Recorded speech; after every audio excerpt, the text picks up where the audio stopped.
And let's dive into my life story though. So when I was a child, I was the baddest. You feel me? I don't know why. I feel like I probably wasn't getting enough of my mama attention, and I wanted more of her attention. But this how I feel. I don't know how my other brothers and sisters feel, but my mama birthday is 3 days after mine. So my birthday the 25th, and hers is the 28th.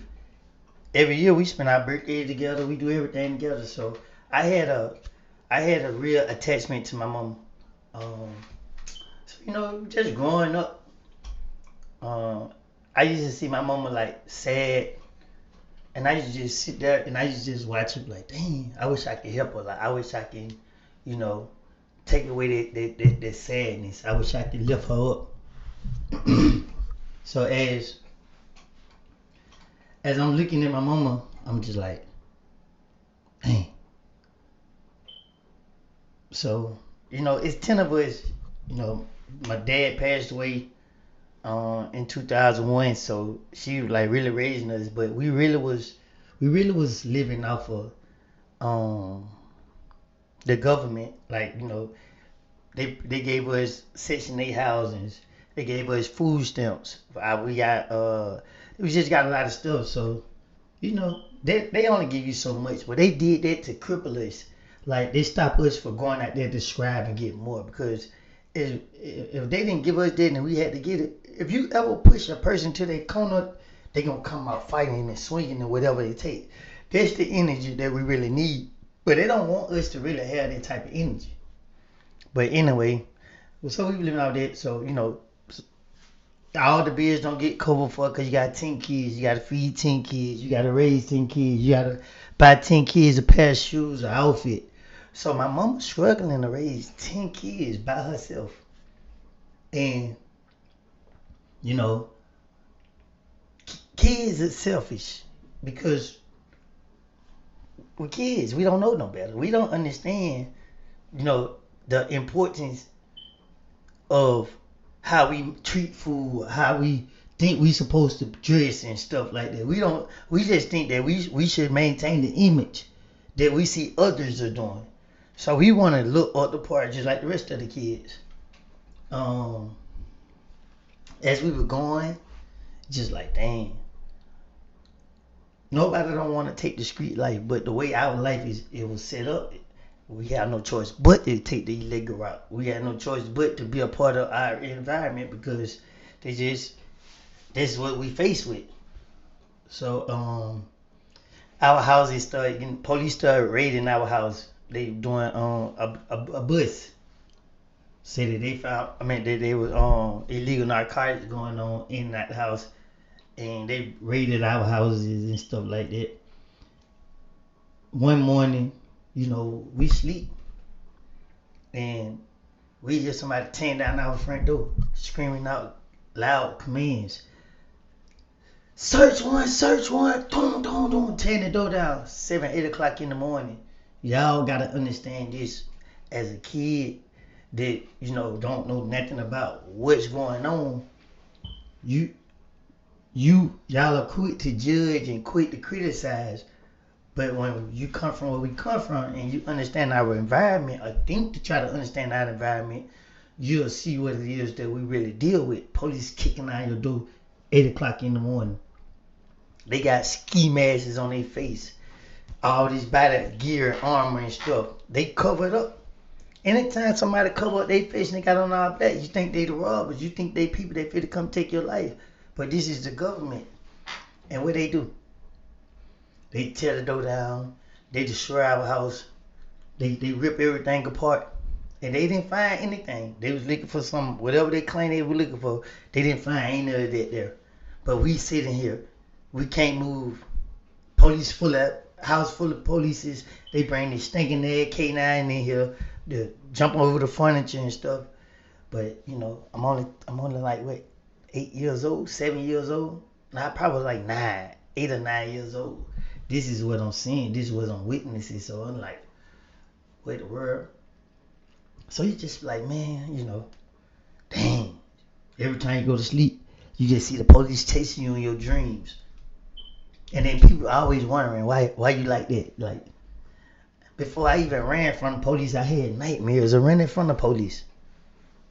Long story short, you know, I don't blame the government. I do blame the government. You feel what I'm saying? Cause you know it's all a domino effect. It always leads to this mindset. That's the lowest a person can go when they say, you know what, I'm gonna take a risk of going to jail to put a roof over my kid's head and put food in his stomach. So that's the risk I'm going. But anyway, I want y'all to understand a lot of the things that I witnessed as a kid growing up into the life and the person that I became, and why I love God and why I believe in God as much as I do. Because watch this. Now I'm having nightmares with every time I go to sleep, police chasing me. You got you got we walking from the house to the store. On our way to the store, a man laid on the side of the ground with holes, big old holes missing out his body and stuff. Praying God continue to put breath in his lungs, fighting for his life.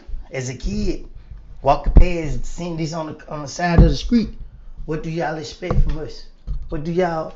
What do y'all? How do y'all think we supposed to ignore all the things that we see? How y'all think we ain't got nobody? We thinking that we supposed to laugh at this and carry on like it's like we ain't seeing what we seeing. But every kid don't do that. Every kid don't think like that. So what I do? With the world, scared. Dang man, this man about to lose his life. We don't got no phone call for help. Well shit, if we did have a phone, we wouldn't call for help. Because we wasn't raised to call for help. We was told, but you ain't seen nothing. So we supposed to run away and let this man just pass away.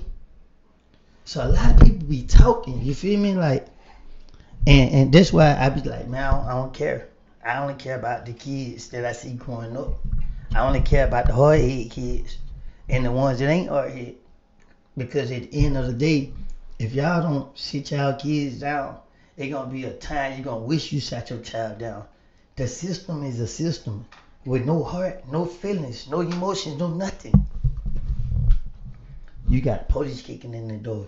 You got men laying on the sidewalk with his body parts missing because somebody just rolled up on him and put bullet holes in him.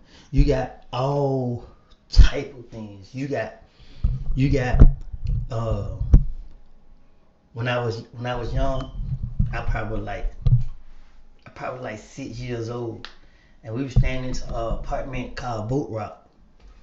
So Boat Rock is like it's like the south side of Atlanta. Um, it was nighttime, and I was outside. My brother had to take something to the trash, and I walked outside with him. While I was outside, I seen a little girl with blood all over her come running out the bushes. When I seen that, I thought it was a scary movie. I screamed and ran in the house and got my mom and them, and then they went out there and got help for the people. Like it's a lot of things a nigga deal with. You feel me? Like real talk. What I just be like, damn, bro.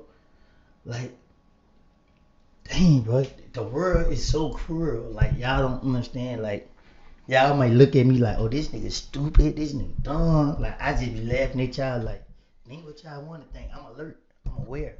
You feel what I'm saying? But if this is what y'all like and this is what it gonna pay, then when I need to be getting paid, then I'm gonna go that route. But I ain't gonna go that route when I need to be serious and let y'all understand. I mean, stop being fooled by the truth. So you gotta understand, as a young black man that grew up the way that you know I grew up, people that came from the environments I came from, we see things when we a baby, when we a small, we a kid, and it troubles us. It troubles us because we don't know how to understand it, like how to figure out like how to react toward things. And don't a lot of people don't understand a lot of people don't understand that it's serious. um when you growed up in the ghetto and you seeing people losing their life every day and just going through what it is they going through, you you don't forget that. You don't it don't just stop. And I be telling people like a person can only take so much. You feel what I'm saying? Everybody got emotions, everybody got feelings. You can't be broken. You know what I mean? Like I don't know why people think they can't be broken. Everybody can be broken. They just ain't reached your broken point yet. You know what I mean? So like I'm trying to tell a lot of people, man, when you're a young black man, you don't have dreams to become some a great leader and your whole environment are people that sell poisons to the community, people that run from the law. So most of us become product of our environment. Most of us becomes what we see. Most of we raised into a struggle and we grow into struggle. Man, nah. Every time we make a way to take a different route to make a better living, what we do? We make a lot of money just to do something stupid and something foolish. Or we gonna go pull down another brother? Nah, you feel me? Like, and I sit here and look at it. Every time I get on the internet and I say something back to somebody, uh, they go to calling me trying to book me. Hey, Woody, can we pay you to come on our show? So I realized, oh dang, that's why most people do that. So they get on the internet and they talk about other people so that they can get bookings. I said, oh wow, I ain't gonna do that. You feel what I'm saying? If you get me to talk about you, like it's a purpose behind it. You feel what I'm saying? I don't like none of these niggas. I don't like none of them. I never disrespect nobody kid. You feel me? I want not disrespect nobody kids or nobody family. You feel what I'm saying? I would go to the limits that people go with me, but as in disrespecting people kids to try to hurt somebody, you gotta understand, man. Words never hurt real men. Words would never hurt real men. A lot of these guys are little boys in a grown man body. If you pay attention to them, a lot of these they are too emotional. All you gotta do is say, all you gotta do is say, ha, your shirt dingy. They ready to blow your head off. That ain't no man business. That ain't no gangster business. That's an emotional little boy that not mean needs to have his ass sent down somewhere. You know what I mean? That little boy right there ain't gonna survive where he going. You feel me? He ain't. You got to be able to survive. You got to be a thinker. You got to be someone who can, you know,